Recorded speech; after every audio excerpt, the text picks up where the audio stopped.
Hello, welcome to this session on developing a course syllabus for your class.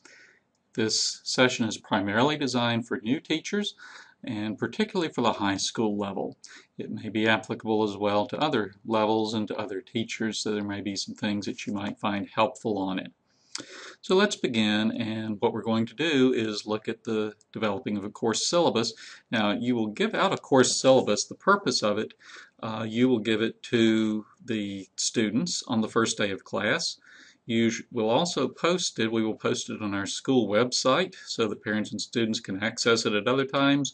You might also wish to post it on an individual class website, which I'll talk about later.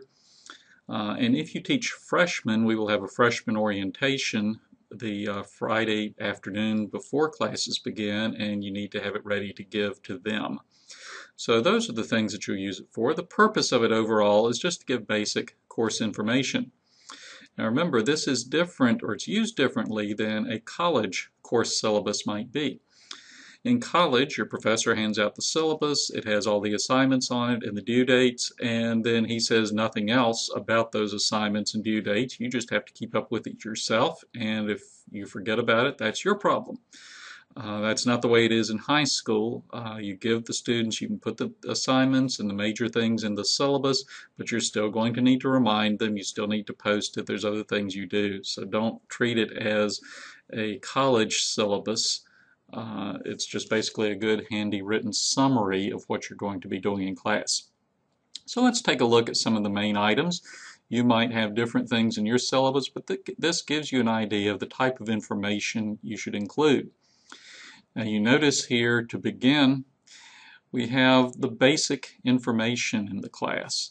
We just start off by talking about the just what the class is. You've got your course name here. We have the instructor's name and contact information. Parents and students should know your email address anyway, but it helps to have it written down here so that they don't have an excuse for saying they don't know it. After school hours, I just posted the times that I'm generally available after school. They can generally count on finding me here during these times. There are other times they can get together with me if they need to, but this just tells them that these are the times you can pretty well count on me being around. Then I list the required text and materials here. Tell them what they need, what books you're going to use, those types of things. Be sure and tell them this. The textbooks, I mentioned the Bible here and the version they need to have. Other supplies they need to bring. On the high school level, you need to specify it, or they will say, I didn't know we need to bring paper to class. Okay, you need to list it. I mentioned down here a USB stick. This is helpful if they're going to be taking information back and forth on their computers from home to school. And you can see that I generally also get sarcastic with the students. I have to watch that, but I try to throw in little tidbits here and there. Now the next major section of the syllabus is the course information down here. And so you give some more information here about the course, and I begin by giving an overview of the course. Just what's the basic idea of the course? What's the main topics? What am I trying to do? What's the focus of the class? Just give a paragraph or two here to summarize what we're going to be talking about. Then I have a class lesson schedule. Now this is more detail than you may want to give. That's fine. Some teachers give a lot of detail, some don't give much detail at all. I just have this broken out by weeks. There's another session, a video session that I've done on taking your class and mapping it out over the course of the year. But that's where I got this from. But I list the assignments and the basic topics we're going to be dealing with. In another one of my classes, though, in a math class, I just listed the main units we were going to study, the 12 units in the year. Didn't try to break it down by weeks. Other classes, you may just have a very broad outline of where you're going to be going during the year.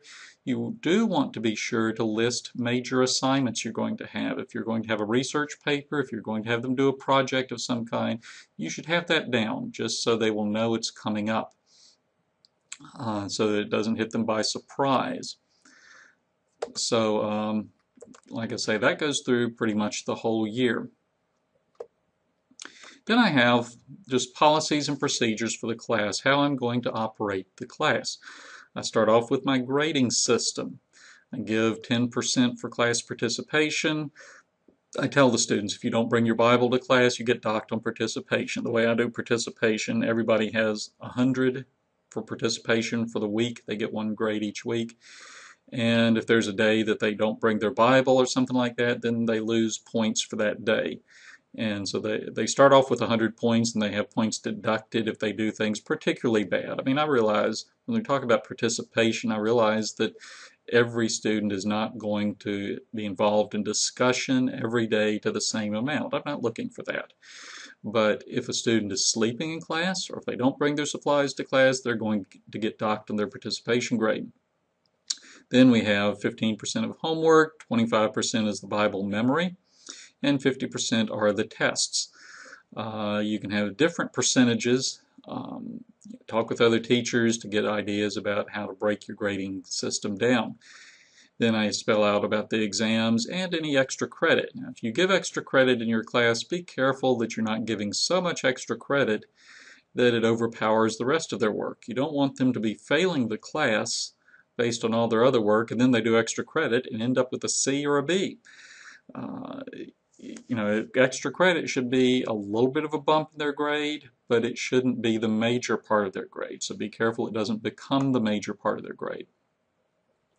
Next, I give them some behavioral expectations, just how they're supposed to act in my class. I tell them, for example, that when they come into class, there will be work on the board for them to start doing. It might be a section to read, it might be a sentence or two to write or something, but they have something to do right when they come into class.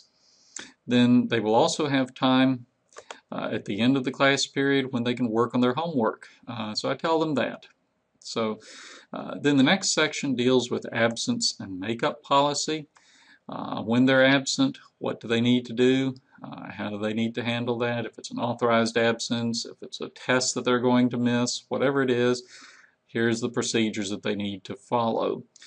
Just spell that out for them. Unauthorized absences, school activities. I emphasize to all of the students that if they're in a sport, it's their responsibility to see their teacher and to arrange what they need to do to make it up ahead of time. It's not the teacher's job to track them down, it's the student's job to make the arrangements with the teacher. Then I end up with just overall information, just questions like, what if I need to turn my homework in late? I don't have it on time, what do you do about it? About getting extra help. You want to encourage students to get extra help. Encourage them how to do that. Whether it's coming and talking to you or what else they can do. I have here a website which I'll talk about in just a minute, but this gives them some ideas of what they can do for help. Then how they can help one another. In class sometimes you might have the students being able to help one another with their assignments and work together. They can't copy, but they can ask each other questions, they can help each other out that way. But there might be times when you say no, they cannot help one another, so be sure you specify that. Then I end up talking about how they can use a computer. As a school, we are talking about some of the logistics of using computers in class, but there are just some basic information here that we emphasize with them about use of their computer. So that covers the syllabus basically. Like I say, you'll give that out to the students on the first day of class, and we also will be posting it on the school website. Now, another thing that's very helpful along these lines is the idea of a class website. So let me show you a little bit about that. This is a website that I have. It's from a place called classtell.com. You can go to that, classtell.com, classtell.com, and for a very minimal fee, it's something like $10 to $15 a year. It's basically a blog type site, but it's very easy to maintain. You can post a lot of things on it for your class. I post, for example, my daily lessons, which I do in PowerPoint. I put the PowerPoint presentations up after class is over. But I put those up so if a student wants to review that, he can do it. I have the homework assignments there so they can look those up and see what's coming up. There's just basic information. There are other resources. I might give them links to other websites that would be helpful. So if you want to look at the syllabus that I just went over with you, you can go here to this website. My website, the address is rodkirby.classtell.com.